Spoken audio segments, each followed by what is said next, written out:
Bueno, estoy muy contento, estoy aquí con mi compañero y amigo Jorge del Castillo, por supuesto, que lo conozco muchísimos años, de 25 años.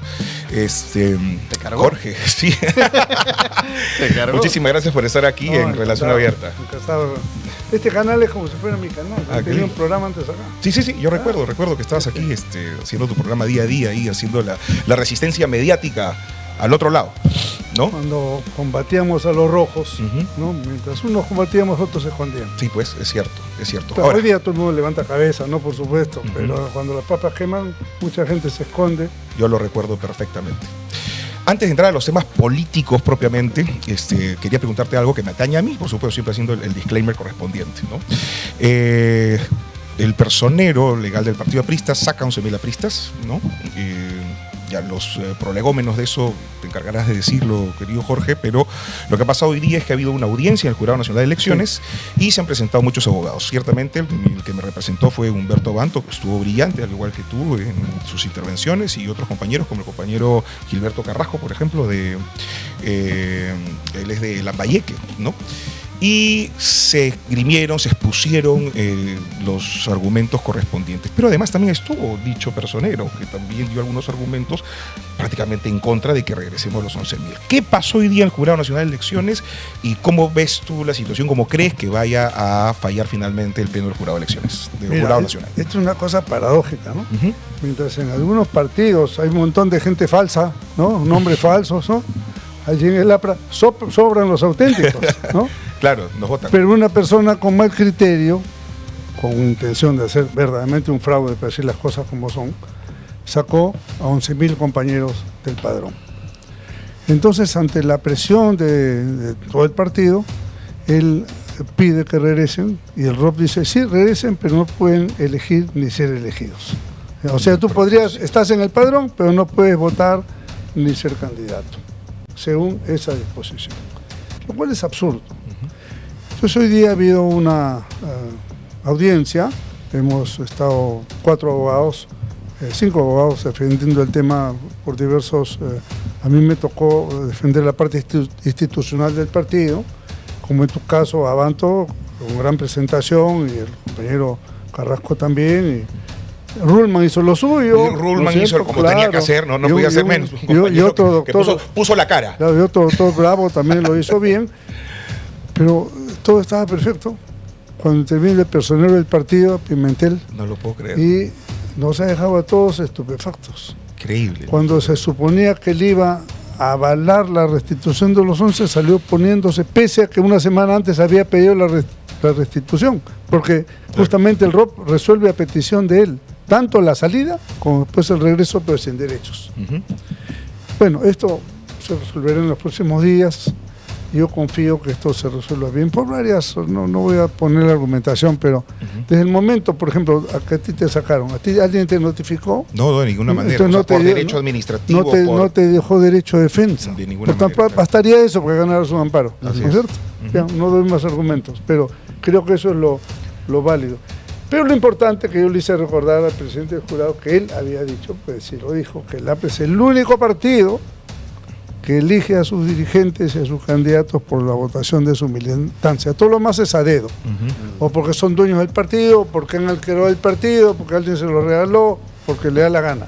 Y lo que da cuenta un poco cómo la democracia tan precaria que tenemos, ¿no? Por favor. O sea, 40 partidos, 39 a dedo, uno solamente elección.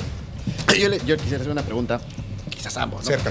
Son del mismo partido, pero te das cuenta de forma los peruanos que estamos de lejos, ¿no? Le hemos dado licencia para ver el programa. Está bien. Los ciudadanos que vemos de lejos a un partido histórico, sí. ¿Quién va a negar la historia y la importancia del partido aprista en el Perú? Pero también hemos visto una suerte de historia de división. Y a puertas de un proceso electoral, al final del camino, lo que seguimos viendo desde afuera, porque no estamos en el día 10, otra vez el APRA y sus divisiones, que el secretario del partido pidiendo que saquen a sus propios militantes.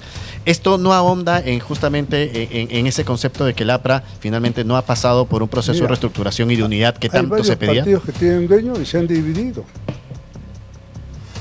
A Renovación Popular no se le han ido los almirantes dentro del Congreso.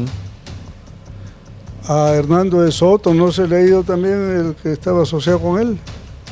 Y te podría seguir contando, Sí, porque claro. tú sabes muy bien la historia. Entonces, en un partido democrático es absolutamente natural que haya sesgo, tendencias, competencia. Al final, lo que la gente no entiende en la filosofía aprista es cuando cerramos filas, todos cierran filas. Mientras la cosa está previa, compitan como quieran. Pero una vez que lleguemos al acuerdo, cerrado el tema ahí. Entonces, no hay que, ¿por qué? Más bien yo diría al revés. ¿Por qué lo juzgamos al APRA por sus resultados en acción de gobierno en el proceso? El último gobierno en el que yo participé, por el cual yo puedo sacar la cara y decir muchas cosas, ¿no? Yo le quería preguntar, señor del Castillo, por las elecciones recientes en las que el APRA no participó, 2021 y 2022, me parece que tampoco presentaron candidatos a las elecciones municipales y regionales. ¿Qué fue lo que sucedió? Porque uno ve pues que el APRA no tiene esa unidad. Uno diría, a ver, el APRA puede tener 1000 pareceres y pueden haber muchas voluntades, ¿no? Diversas y todas, pero cuando hay una elección general, cuando hay unos comicios, sí presenta un candidato. Y no sucede eso, es decir, ¿no pasará lo mismo ahora en el año 2026? ¿Qué lo garantiza a las personas que de repente no son apristas, pero de repente votarían sí por la estrella, de que ahora sí el APRA va a ponerse de acuerdo y que van a poder presentar pues una plancha más o menos interesante? Quiero recordarle que la no participación del APRA no es por ninguna división del APRA. Entonces, Acuérdese quién era Salas Arenas, ¿recuerda? Presidente del Jurado Nacional de Elecciones. Se presentó la candidatura de la compañera Nidia Vilches y las listas parlamentarias y se estaba escribiendo el último día, ¿y por qué el último día?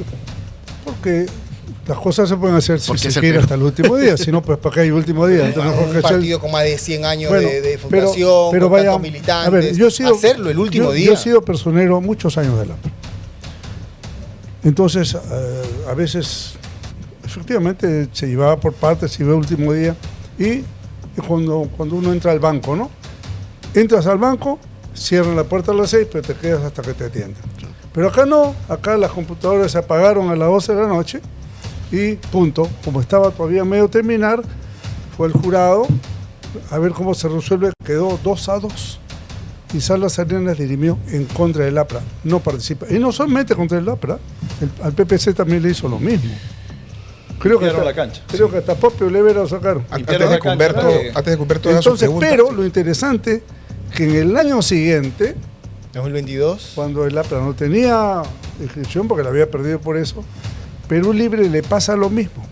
Le das a las 12 de la noche, se quedan a medio de hacer y va al jurado de elecciones 2-2 y que dijo Salas Arenas, dirimió a favor de Perú Libre. Increíble. Al revés. Bueno, no está acá el señor Salas Arena para preguntarle por qué es que dirimió por eso, pero Porque es digamos comunista, que- porque eso es, por no hay otra razón. Es un Jamás rojazo, venía por acá, defensor de terrucos, ¿no? Salas- Entonces, Salas Arenas no va a obviamente, entrevista. él es así. No, Ven ahora que no esté ese sujeto. Pero ¿por qué hace la cosa? ¿Ahora sí lo van a esperar el último día o de repente lo van a hacer unos días Ese es antes? nuestro problema.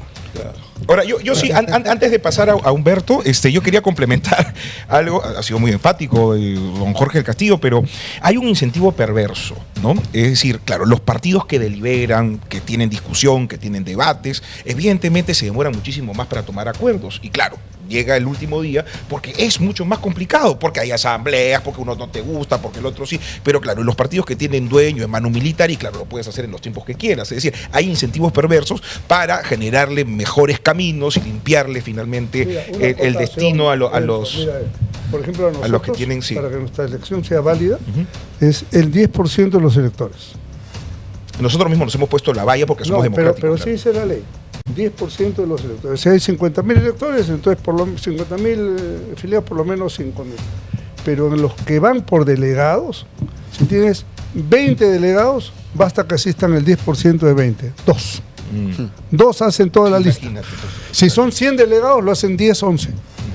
Esa es la democracia inversa, vamos a llamar así. Por decirlo. Vamos adelante, Humberto. Yo no voy a entrar en el terreno de lo que pasó, porque lo que pasó, pasó.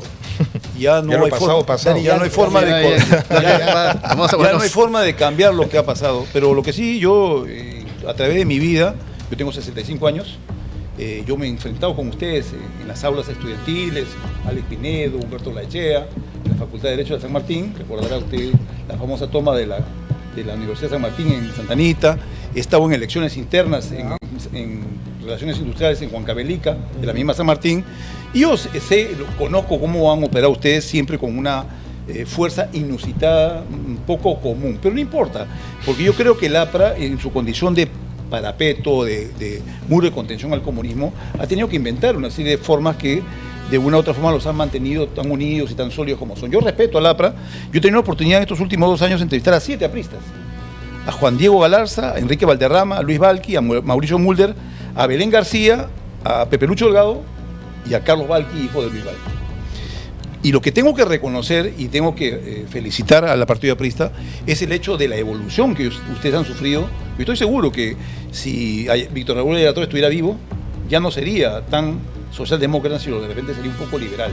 Porque la realidad terminó demostrando que es de la inversión privada, el libre mercado, esas cosas las que finalmente tienen éxito. Y desgraciadamente la gran mayoría de partidos políticos de izquierda, del centro hacia la izquierda, todos suscribían el manifiesto comunista en mayor o menor grado. En mayor o menor grado buscaban, como pasó en el año 85, el 87, perdón, el intento de estatización de la banca al cual combatimos, y bueno, creo que fue un desencuentro lamentable, porque yo creo que el APRA tiene un gran valor como partido político y debe continuar. ¿Cuán grande ha sido la evolución, por ejemplo, en el caso particular suyo, de ese pensamiento respecto de materia económica? Porque le digo una cosa, yo he entrevistado a estos 7 personajes del APRA y gran parte de ellos en privado me han dicho, oye, yo admiro a Milei, por ejemplo, pero cuando les he preguntado, ¿y piensas tú, te lo puedo preguntar? Me dicen, no, por favor, no. Entonces, ¿cuánto ha evolucionado el APRA en ese sentido para pensar que la posibilidad de que hasta yo me volvería aprista, hasta yo votaría por ustedes si es que hubiera acá hay un voto. Si hubiera habido una evolución realmente importante en materia económica, ¿no? Fíjese, compañero. Listo, no tengo ningún problema, no me duele. Denle su carnet de una vez. Denle su carnet. No me duele. El mundo cambió. Ha habido una revolución científica tecnológica. Ha habido una evolución, se cayó el muro de Berlín, ¿cierto? Entonces, justamente la esencia de la doctrina aprista es evolucionar de acuerdo por eso Víctor Raúl decía espacio, tiempo histórico. Claro. La diferencia entre el aprismo y el comunismo es que el aprismo es una cosa congelada, ¿cierto? Y el comunismo es distinto. El comunismo no solamente es congelado, sino es autoritario, no es democrático, es completamente abusivo, incompetente, golpistas y ladrones. Utiliza la democracia. Donde lo vea, en el Perú, usted encuentra Viñas de Tumbes, Cerrón de Junín, Santos de Cajamarca, el de Puno, Acurio del Cusco, escoge el que quiera, uno más ratero que el otro. ¿Ya? Pero por supuesto, como están a nivel regional, no hacen mucha nota, ¿no? Entonces, yo creo que el APRA perfectamente ha tenido, yo mismo, obviamente, he tenido una evolución del pensamiento y comprendo que cuando hay unas megatendencias en el mundo, tú no puedes ponerte en contra, pues no vas a perder. ¿Dónde está la diferencia de un partido, vamos a decir, liberal propiamente dicho? En la redistribución. Por eso es que el gobierno del APRA, si usted lo compara con el mismo de Fujimori, con Toledo, con PPK, con Humala, ¿dónde está la diferencia entre gobiernos que tienen más o menos el mismo comportamiento macroeconómico? Pero, ¿por qué el APRA baja 20 puntos la pobreza y los otros no? Fujimori 5 puntos nada más, ¿eh? Toledo 1. Y ahora más bien ha subido la pobreza.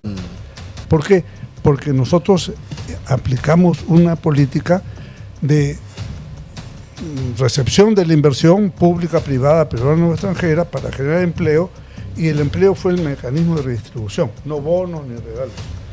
Por eso es que bajamos la pobreza, bajamos la desnutrición infantil, bajamos la anemia, y se hizo miles de obras. La redistribución es lo que nosotros llamamos la justicia social. Yo no quiero quitarle mérito a lo que usted acaba de decir, señor Castillo, pero no se olvide que Fujimori subió 5 puntos, pero encontró un país que estaba casi muerto. Y Alan García encontró una tendencia que ya venía, digamos, o sea, yo no quiero quitarle méritos a eso, ¿no? pero hay que hacer, digamos... No, cada cosa en su momento. No, pero, mira, yo quería decir una cosa. A ver. Alan García no es santo de mi devoción para nada, la verdad, y tampoco el APRA. Se nota. Pero sí quiero decir una cosa, que a ustedes les tocó la crisis de los bonos subprime del 2008 a mitad del gobierno. O sea, no es una cosa pues que, digamos, no, el APRA creció mucho en el segundo gobierno porque tenían los precios de las materias primas arriba. A ustedes en el 2008 les explotó en la cara la crisis del 2008. Por supuesto. Sin embargo, era tanto el liderazgo de Alan García y tanta la confianza del empresariado al gobierno y a la eficiencia de Alan García, pues que el Perú creo que fue el único país de Latinoamérica que no decreció, sino que creció un por ciento. Hasta uno, y al año siguiente 10, creo. 9, 10. Claro. Sería bueno saber quiénes fueron los que lanzaron la política subprime en Estados Unidos, ¿no? Los rojos de Estados Unidos, los demócratas. Pero mira, a ver. No eran los capitalistas salvajes que vendían... Bill No. A ver, ¿Sí? vamos a entrar a eso. Bueno, Quería hablar... Pero, Jorge. a ver, a propósito de eso, ¿no? Es cierto, nosotros teníamos unos buenos precios y supimos correr la ola de la expansión económica mundial, ¿no? Después vino la crisis, pero se recuperó rápidamente. Hoy día, los precios son casi 4 veces más que nuestro gobierno. El oro en nuestro tiempo había subido 600 a $1,000 la onza. Hoy día está a 3.500. 3.500. El cobre, 4 veces más. Entonces la pregunta es, si tenemos el mismo marco constitucional y tenemos 4 veces más de precio, ¿por qué el Perú está creciendo solamente a 2%? No hay liderazgo. Por eso. Oye, yo me acuerdo Entonces que es liderazgo y gestión. Ahí está la gran diferencia. en el año nuevo del 2010 para el 2011, el presidente García, en una fiesta que hizo en el Palacio de Gobierno, me acuerdo que se puso medio romántico a los últimos meses de su gobierno, dijo algo Vivía romántico. que tú lo traes hoy día y te quieres morir. En el 2010 al 2011 dijo, para el 2021 el Perú podría reducir su pobreza al 10% y llegar a ser un país desarrollado. No quiero decirle cómo quedó el Perú en el 2021 con Pedro Castillo. Sí, pues. Sí, ha subido y está en 30. Nosotros dejamos en No, 26. una desgracia, una desgracia. Pero a propósito de eso, esto significa que un gobierno del APRA,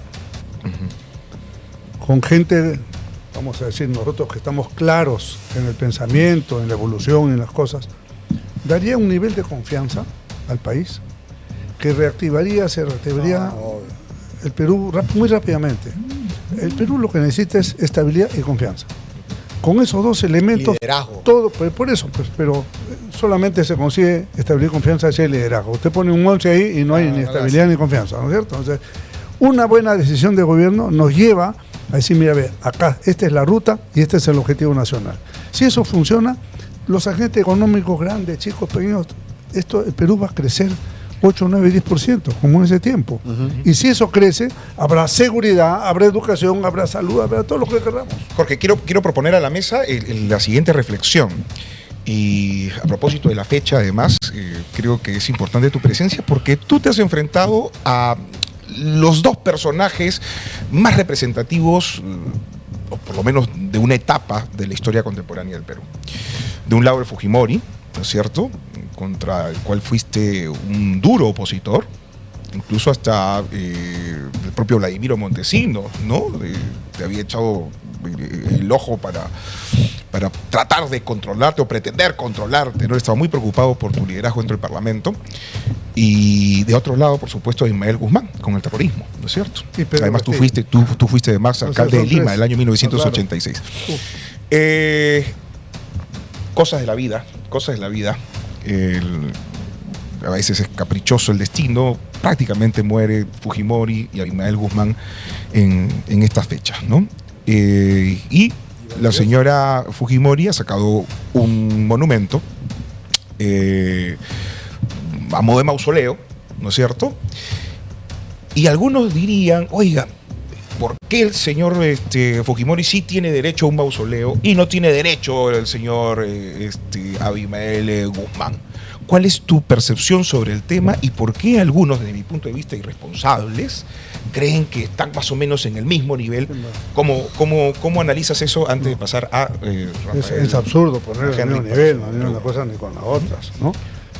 Yo combatí a Fujimori porque él asumió una posición dictatorial.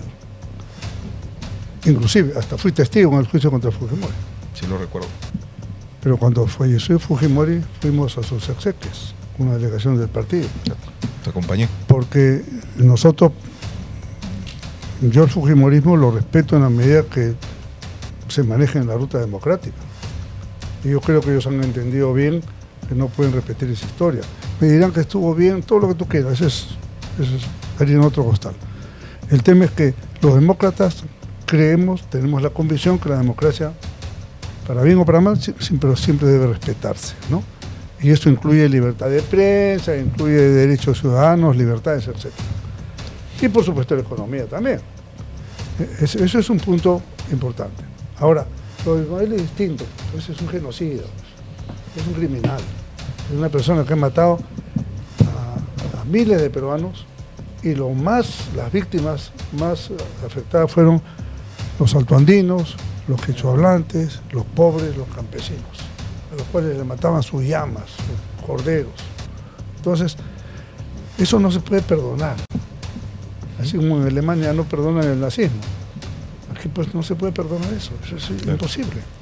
Ahora que ellos pueden mutarse, querer mutarse, pero no, eso es lo mismo. Tenemos, sí, hay un escritor hebreo que decía, si no sabes diferenciar entre un mal y el otro mal, eres finalmente esclavo del peor de los males, ¿no? Entonces, si no hay ese tacto para entender que uno ha sido, pues, evidentemente, un lastre, ¿no?, en la nación, y el otro, a pesar de sus errores, bueno, finalmente tuvo algunos aciertos, ¿no es cierto? Quiero leer un superchat. Miren, Julio César Alca: Jorge, lealtad y capacidad, siempre opiniones sesudas.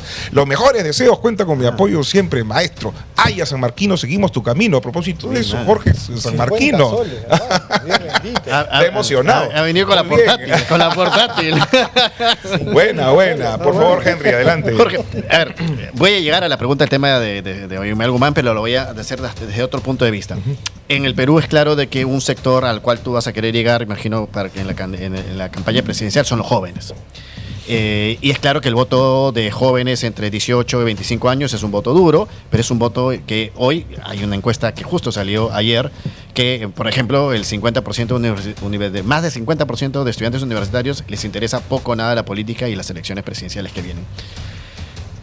¿Qué crees que ha pasado o qué se tendría que hacer? Son dos preguntas. ¿Qué ha pasado y qué se tendría que hacer para que justamente estos jóvenes reconozcan en Ismael Guzmán al cabecilla, genocida, terrorista, que todos acá hablamos, porque probablemente hemos más o menos vivido esa época, pero ¿crees que hay alguna responsabilidad de quienes lideraron en los gobiernos posteriores, los últimos gobiernos, en no haber marcado ese hito, la caída de Ismael Guzmán, como una triunfo de la democracia, y el seguir educando a la ciudadanía respecto a su imagen genocida y terrorista que fue, y después qué hacer para que estos jóvenes entiendan que la historia tiene cosas que no debemos repetir, como lo has dicho en el nazismo? Yo acabo de venir de Europa del Este y el nazismo es absolutamente repudiado en Alemania. Proscrito. Absolutamente.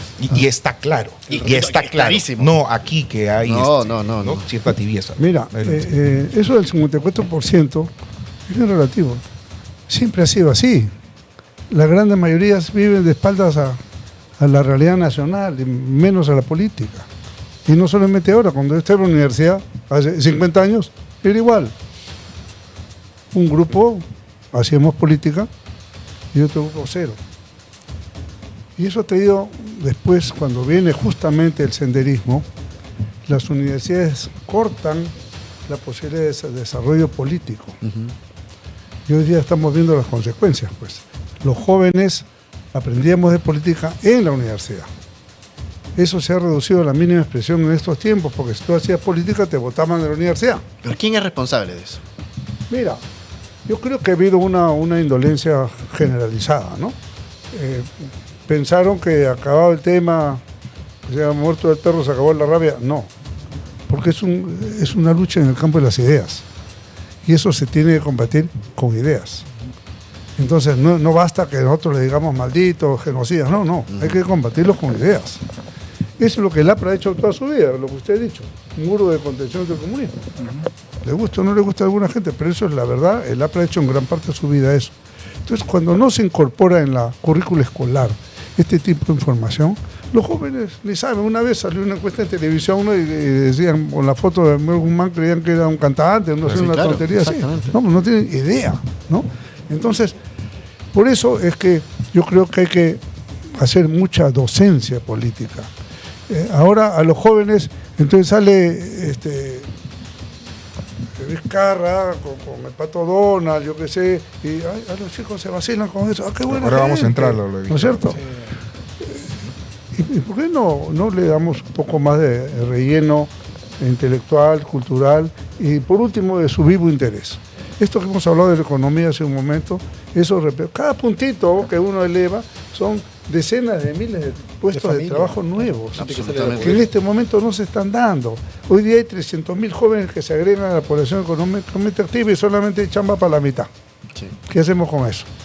Entonces se van a de ambulantes, de rateros, de lo que tú quieras.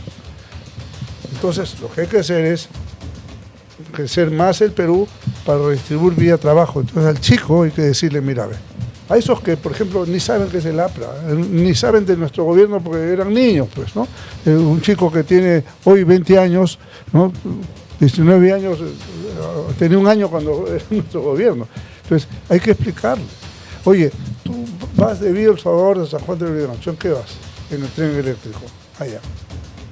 ¿Cuánto te cuesta el pasaje? ¿Te vas con aire acondicionado? ¿Vas rápido? ¿Sabes quién hizo la obra? Ni saben. La hizo el APRA.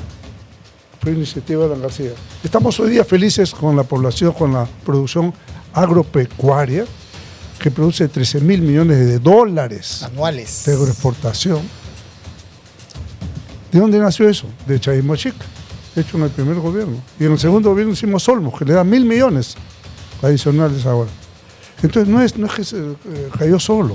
Esto es un criterio, un pensamiento, un desarrollo. Ahora, si hay algo que hay que admitir del APRA es que, pues, que tienen una capacidad de resiliencia, de renacer tremenda.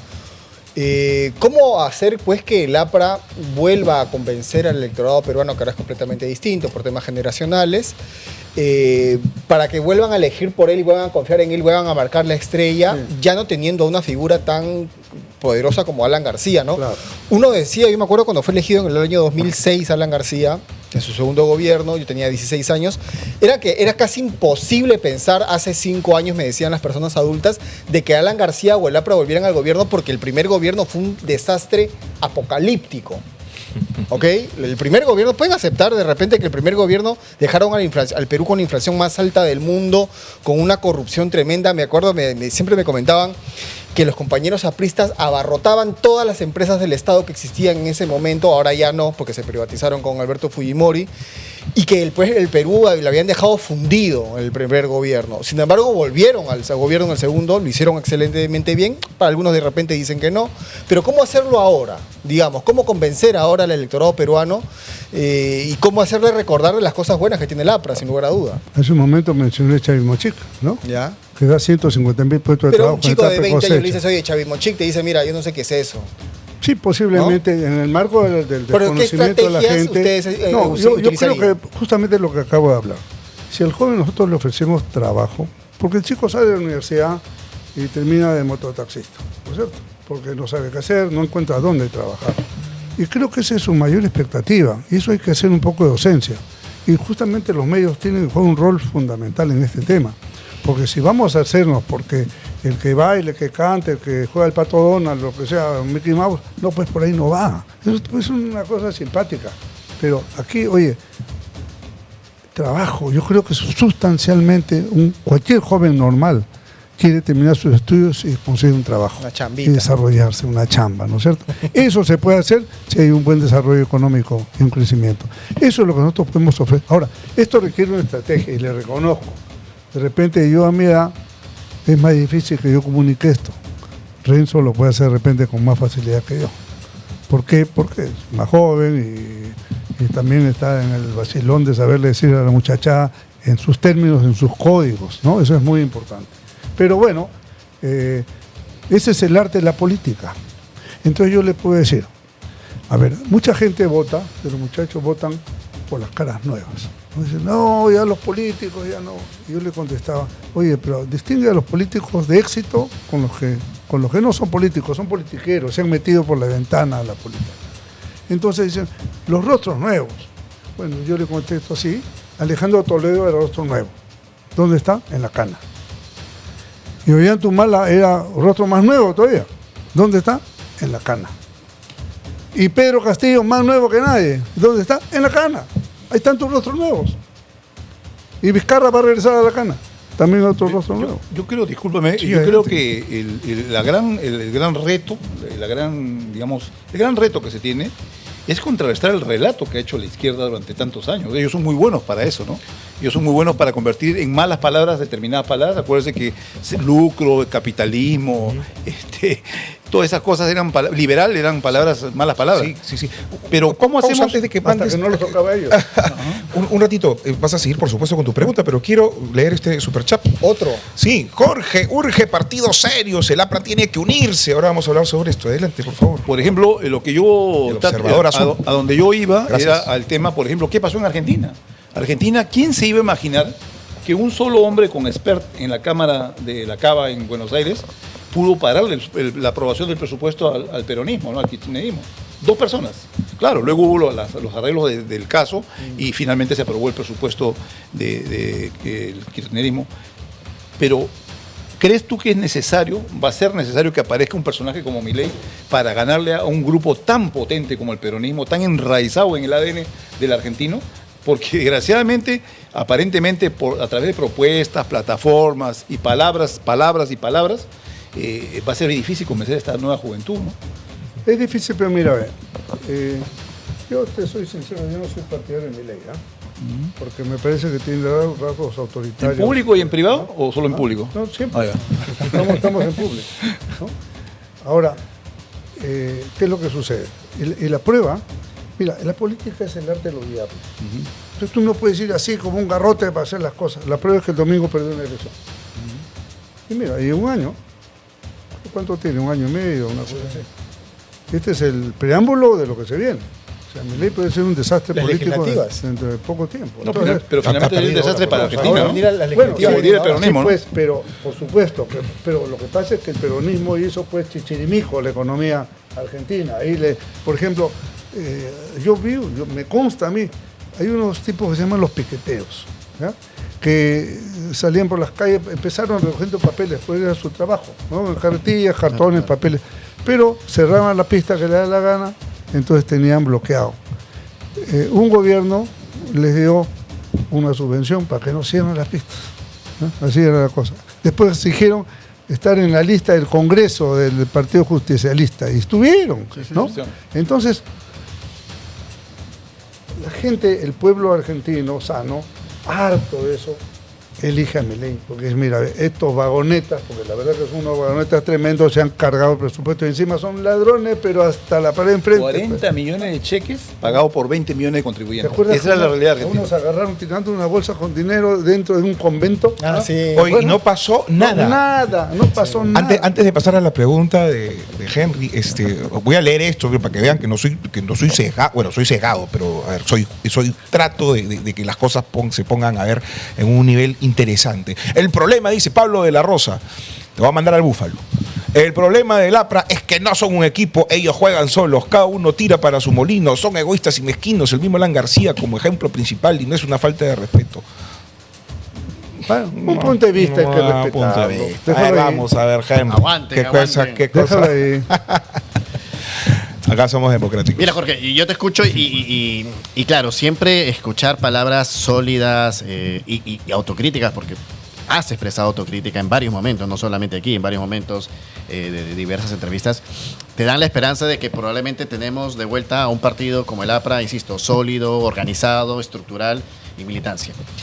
Pero lo real, guste o no nos guste, es que en el mundo las elecciones las están ganando los muñequitos, las cositas, el cara de Trump. Mira las elecciones en México, en Estados Unidos, las mismas elecciones que ganó Milei en Argentina. No es un tema de derechas e izquierdas, es un tema de que estamos viviendo en un mundo de emociones y un mundo donde literalmente las elecciones no están basadas en ideologías ni en ideas. ¿Cómo llegar? Vuelvo a los jóvenes. Mira, en el Perú, los últimos años, las últimas elecciones, PPK fue elegido a qué edad? 77, Sí. 76. 78 años. Pero tenía, sí ¿eh? él hizo una campaña Y dirigida a los la jóvenes. juventud votó por él. Claro. Claro, ¿no? La tía Regia fue elegida A los por los jóvenes, jóvenes. ¿cierto? Yes. Por eso te pregunto, ¿cómo ustedes Entonces, pretenden como son mi llegar a los promoción, jóvenes? ya yo puedo aliviar, O sea, tener la el esperanza. próximo tío Regio, ya. ¿cómo va a ser la cosa? ¿Vas a pasar del tío George a tío Regio? ¿Cuál es la estrategia? Cuéntanos, por favor. Por eso, yo creo que hay que ponerle coto y la gente tiene, el joven, ya habrá la forma de llegarle el mensaje. No puede votar por el improvisado, por el aventurero. Y eso es lo que ha pasado. Mira, 6 presidentes en 6 años es una desgracia para el Perú, por donde lo veas, más allá de las ideas que es el presidente. Así han sido los 6 top, ¿ya? A uno no sirve que haya 6 en 6 años. 31 ministros de Interior, ¿qué seguridad puedes tener? No sé, creo que 8 o 10 ministros de Economía. Entonces, yo no tengo todavía la varita mágica para llegar a ese sector, y entiendo. Pero también confío mucho en la gente mayor. Hay un principio en la publicidad, y tú lo sabes bien, que sigue abonando más el campo que esté más propicio. Entonces, si hay gente mayor que sabe, oye, este gobierno de la APRA fue bueno, como acaba de decir aquel amigo, discrepa, no es aprista, nunca lo va a hacer, pero reconoce que hubo una buena Interesante, acción. una estrategia de osmosis inversa. Entonces, de llegar a los jóvenes al revés, a través de los mayores. ¿Quién le jala las orejas a los chicos si no es su mamá o la tía? ¿No es cierto? Es una forma Antes de pasar a Pablo, quisiera hacer Lo apunto, una ¿ah? pregunta a partir de una reflexión. Bueno, los términos de intercambio que tenemos hoy día son fabulosos, ¿no es cierto? Principalmente por las siguientes exportaciones, ¿no? Oro, cobre, que son los productos banderas del Perú, además de lo que hemos hecho a nivel de la agroindustria, que además nosotros iniciamos le metimos muchísimo punche. Y por supuesto, en la época del segundo gobierno, por ejemplo, para empezar, el oro costaba 3 veces menos, el cobre costaba la mitad, y hoy en día, y se hablaba además de superprecios, que incluso se abrió el debate sobre el impuesto a las sobreganancias para generar algún tipo de distribución institucional. Sin embargo, por efectos de la política viable y el pragmatismo, se inició una suerte de colecta a los principales mineros que efectivamente, gracias a la confianza que generó el presidente Alan García, pusieron lo suyo y se pudo hacer gracias a eso muchísima obra. A mí me preocupa algo a propósito de estos términos de intercambio, querido Jorge. La desigualdad, ¿no es cierto? Además tenemos no solamente grandes mineros, sino pequeños mineros, medianos mineros, independientemente si son formales, informales, artesanales, ilegales. Lo cual está generando una concentración de la riqueza enorme, por un lado, y por el otro, por ejemplo, tiene cerca de 3 millones de productores, y además esto está llegando a miles de millones. La cosa va a ser estratosférica, va a seguir avanzando, el precio del oro va a seguir avanzando, el precio del cobre también, debido a la revolución verde en el mundo, ¿no? O sea, van a haber más carros eléctricos, qué sé yo, bueno, en fin. Sin embargo, los productores, el caso del agro en el Perú, la producción de papa la puedes comprar con 600 millones nada más, es decir, y la gente, el campesino, la gente que comienza a no hallar espacios para poder trabajar, termina complicándose la vida, y sin embargo hay un sector que va acumulando y va acumulando.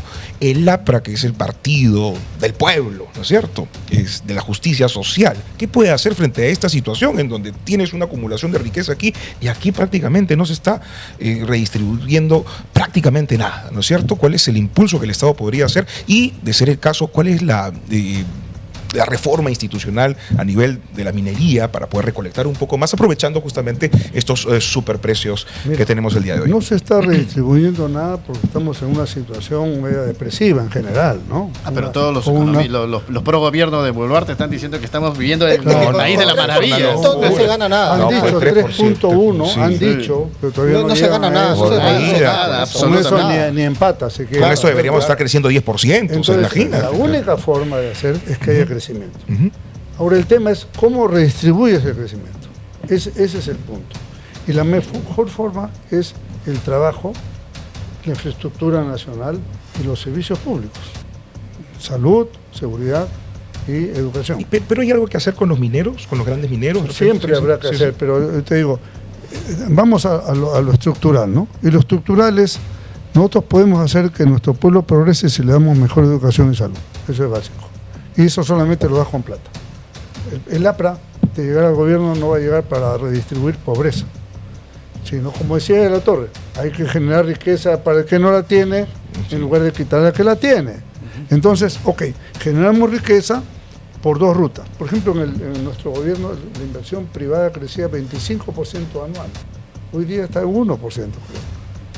Entonces, si nosotros por el sector privado, por el sector público, por la inversión peruana, por la inversión nacional, generamos una mejor economía, tú puedes redistribuir de la mejor forma, mejorar los sueldos de los profesores, pensiones para jubilados y para viudas, la primera línea de salud pública, que en este momento es un desastre, y las expectativas futuras son estupendas. Hoy día la industria automotriz gasta o necesita 5 veces más cobre de lo que hace 2 o 3 años. Y va a seguir necesitando más, así es. Por eso los precios siguen subiendo. Ahora, ¿puede haber mecanismos de mejor aportación? Sí, por supuesto, eso es lo que hicimos la vez pasada. Mientras Humala quería ponerles un impuesto, que cuando fue gobierno se los puso y fracasó, nosotros dijimos, oye, mira, a ver, porque es muy importante esto también, mantener la estabilidad jurídica. Si un país serio rompe su seriedad, digamos, haciendo quebrar los contratos o desvirtuándolos, simplemente la inversión se retira y se va. Sí, pues la falta de predictibilidad. Entonces, fíjate, hace la diferencia entre países serios y no serios, ¿no? Es un tema, Renzo, que hay que saber manejar con buen criterio, ni tan cerca que te quemen, ni tan lejos que te alumbre. Por ejemplo, en Bolivia, que ha fracasado ahora, después de 20 años de mandar al diablo al país, alguien le dijo a Evo Morales que no había que cobrar 40-45% de impuestos, sino 65%. Subió el impuesto a 65%, los primeros años recaudó un montón de plata, pero cero exploración.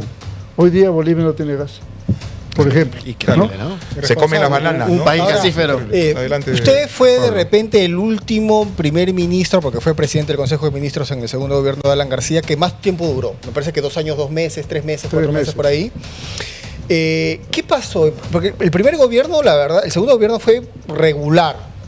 De lo que hemos tenido al último tiempo, o sea, bueno. Escúcheme. Me he sentido traicionado por Pablo. Viendo no lo que ha sido Pedro Castillo, Martín Vizcarra, Kuczynski y Humala, la verdad es que lo de Alan García fue muy regular. ¿Qué pasó? ¿Por qué no hicieron las reformas estructurales, institucionales, por ejemplo, una reforma tributaria, una reforma institucional? ¿Por qué no hicieron eso? Es decir, ¿por qué no se utilizó el liderazgo natural que tiene Alan García, el último gran presidente que hemos tenido? El último, yo tendría que estudiar, porque no recordarlo, pero estudiarlo a Fernando Belaúnde por ahí y no sé quién más. Así. Para pero complementar ¿por qué no utilizarlo para liderar una reforma total del Estado en ese momento? ¿Por qué no se les ocurría? Yo sé que Alan García me dicen que venía pues con la preocupación de tratar de aprovecharlos, de no hacer el desastre del primer gobierno en lo económico y de aprovechar, tratar de generar la mayor cantidad de dinero, de crecimiento, pero ¿por qué no aventurarse a decir, vamos a hacer la reforma laboral, una reforma educativa, una reforma del Poder Judicial, de repente liderarla, una reforma tributaria? ¿Por qué no hicieron eso? Déjenos algo pues para el gobierno del 26. No, es que estamos pagando justamente el momento. Es que, para complementar la pregunta de Pablo, es una preocupación que tienen algunos opinantes, no quiero decir opinólogos o periodistas, ¿no? Por ejemplo, Juan Carlos Tafur dice, el mejor gobierno de la historia republicana podría haber sido el APRA hubiera sido el mejor si es que se hubiera preocupado por determinadas reformas, ¿no? Claro. Entonces, me parece pertinente la pregunta. Sí. ¿Te puedes decir? Es verdad, pero en primer lugar, en 5 años tú no puedes cambiar las cosas, ¿no? Le agradezco el recuerdo de los 2 años y pico que yo estuve primer ministro y aunque le parezca mentira, una muy buena estabilidad. Soy el que más ha durado en los últimos 60 años en el Perú. ¿No? Para que veas cómo estamos. Pero en fin, como la política es el arte de lo viable, hay una serie de cosas que primero tú tenías que poner un buen cimiento. Acuérdate, y esto es una autocrítica, veníamos de Perú, país inelegible. Entonces nos propusimos varias cosas. Por ejemplo, ¿cómo le damos estabilidad? Primer nombramiento que hicimos con Alan García. Julio Velarde, presidente del Banco Central de Reserva. Hasta ahora está. Ese es un buen dato, la gente así nomás no lo reconoce. el doctor Carranza. Luis Carranza, mi tío, Ministerio de mi tío, Economía, mi tío. ¿no es cierto? Entonces, y con Lucho Carranza El hicimos... Puma viene más adelante, el Puma también. ese no. Todos, No todos me da igual. Carranza somos... Sí, la U es la U. Sí. Menos mal que no es ministro. Claro. Entonces, teníamos que sentar las bases para que el Perú entrara en el grado de inversión, que era muy importante para poder Sí, ¿no? seguir haciendo las demás cosas. Y eso se logró el segundo año, mira, rapidísimo. Yo todavía era primer ministro y ya teníamos 3 grados de inversión. De bajo cero a grado de inversión. De allí había que hacer los tratados de libre comercio. En Estados Unidos lo firmaron ustedes, ¿no? Sí, claro, por supuesto, ¿no? Y Canadá, ¿no? Y se abrió a la Unión Europea. Antes el Perú tenía, digamos, dependía mucho de la economía americana. Y nosotros planteamos, oye, Estados Unidos, Canadá, o sea, el TLC, México, Estados Unidos, Canadá, Europa y Asia. Acuérdate que Alan fue a la China Hu Jintao fue el 2008, lo y visitó Alan vino García. acá y se quedó 3 días en Lima. Caramba, y eso claro, tenía claro. un tremendo significado Hu y eso Jintao, abrió las puertas. ¿Por qué tenemos Chancay ahora? Ahí están, es la siembra de ese tiempo. Claro, Entonces, 2009, así yo te claro. podría seguir narrando una serie de medidas y disposiciones que se dieron, Las que se reformas. impulsaron. Pero es No que, pensaron en eso, no, un no, sí momento, mira, pensamos, pero lo que pasa es que todo tiene su momento. Pues. Si tú que pretendes hacer en 5 años todo junto, tienes un problema, se te puede revertir la situación política y hacer imposible. Y un poco el análisis, antes de ir contigo, Humberto, complementando un poco, ¿no? Un análisis de ciencia política, digamos. A veces nos olvidamos que el gobierno aprista tenía una oposición muy dura y que no teníamos la mayoría parlamentaria. Ese es Entonces un buen dato. se tuvo que tejer una mayoría para dar Ollanta, gobernabilidad. estaba Ollanta y tenía mayoría. Teníamos al frente al Ollanta del Polo Rojo. Y es cierto también que de otro lado había una disposición de ciertas bancadas que nos ayudaron a gobernar el país en términos parlamentarios y que permitió darnos ese oxígeno, pero que no fue suficiente como para poder generar grandes reformas donde necesitas pues 87 votos, por ejemplo, en el Parlamento. Y eso es bastante complicado, ¿no? Me parece que el tema un poco va por cómo tejes una reforma si es que tienes complicaciones en el Parlamento. No había- Lo dicen- segundo es que sí hasta se algunos avanzó por lo menos en la Alan reforma García educativa. permitió que los caviares sigan creciendo dentro del Estado peruano y después terminaron traicionados. Hasta algunos dicen eso, mira. Creo que te quitó la pregunta. No, ¿Qué no, pasó? ¿Por qué no? yo lo que quería era hacer hincapié en una cosa, ¿no? Que yo creo que una de las razones por las cuales no se profundizaron las reformas fue porque era inevitable que el APRA sufría de un problema de formación ideológica. Y ustedes vienen de la izquierda democrática, pero con un gran contenido, digamos, de participación e intervención en el Estado en muchas cosas. Evidentemente, Fujimori después de su gobierno deja pues un camino que todos, de alguna forma, una ola que todos siguieron por ese lado. Por el lado del tema se habla muy bonito de la economía, de lo que se hizo, de lo que no se hizo, de lo que se debió hacer, pero no estamos hablando del tema de la inseguridad.